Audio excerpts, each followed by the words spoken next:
I'm available 24/7 to help solve issues. Right. Call me 3 a.m. on a Sunday morning. I don't care. Were you a little naive when you thought I can easily build an electric car and a rocket? I didn't think it would be easy. Like I said, I thought they would probably fail. But you know, like creating a company is almost like having a child. So it's sort of like, how do you say your child should not have food? So once you have the company, you have to feed it and nurse it, and take care of it, even if it ruins you. Yeah.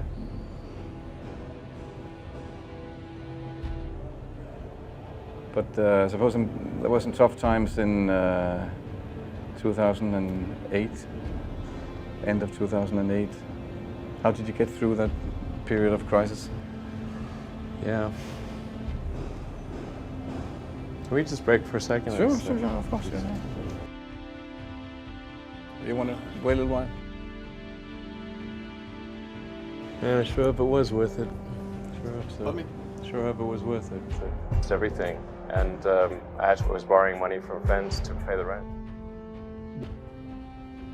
Well, I mean, Tesla really faced a severe threat of death due to the Model 3 production ramp. Essentially, the company was bleeding money like crazy, and just if we didn't solve these problems in a very short period of time, we would die. And it was extremely difficult to solve them. How close to death did you come? We were within single-digit weeks. 22 hours a day, or like how many I hours? was working, so 7 days a week, sleeping in the factory.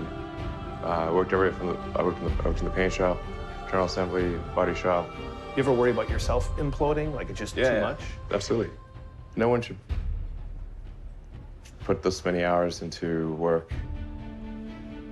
This is not good. And people should not work this hard. They should not do this. It's very painful.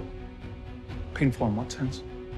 It hurts my brain and my heart. Where do you come up with your best ideas? Are you on vacation, or are you kind of just like in the middle of the night you wake up and start drawing things down? Or You know, sounds really cliche, but like the shower is probably like you know, wake up and go to shower in the morning. And I think actually what's really happened is kind of stuff is percolated in the subconscious. Right.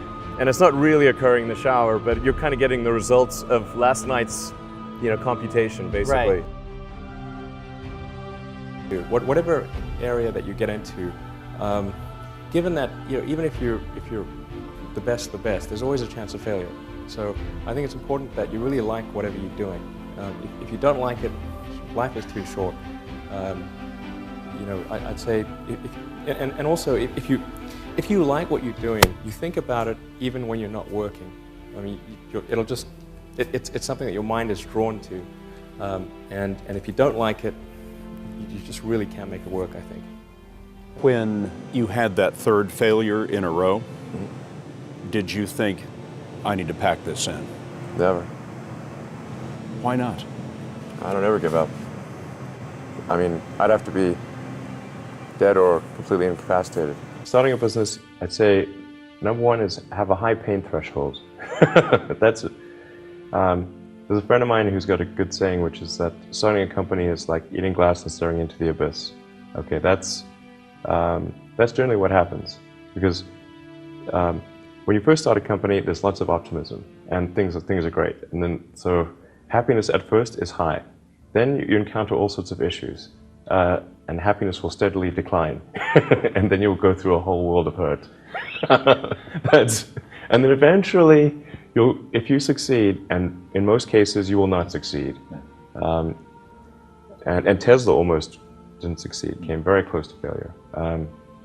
Then if you succeed, then after a long time you will finally get back to happiness. I think too is you got to make sure that whatever you're doing is a great product or service. It has to be really great. And I go back to what I was saying earlier, where if you're a new company, I mean, unless it's like some new industry or new market that, if it's an untapped market, then you have more ability to,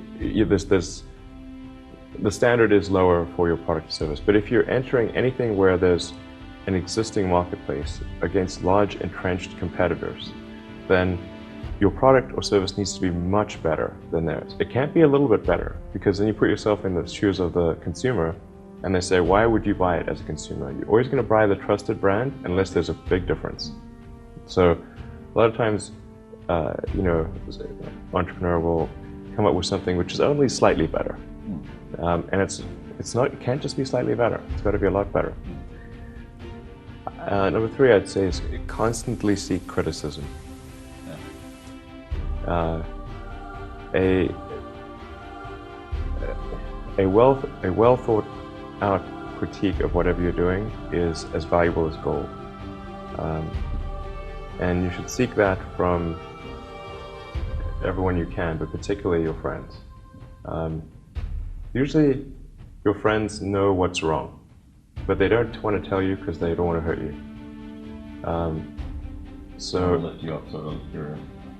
So they'll say, oh, I would encourage my friend, so I'm not going to tell him what I think is wrong with this product. It doesn't mean your friends are right, but very often they are right. And you at least want to listen very carefully to what they say. And to everyone, you're looking for, basically, you should take the approach that you're wrong. That you, the entrepreneur, are wrong. Your goal is to be less wrong.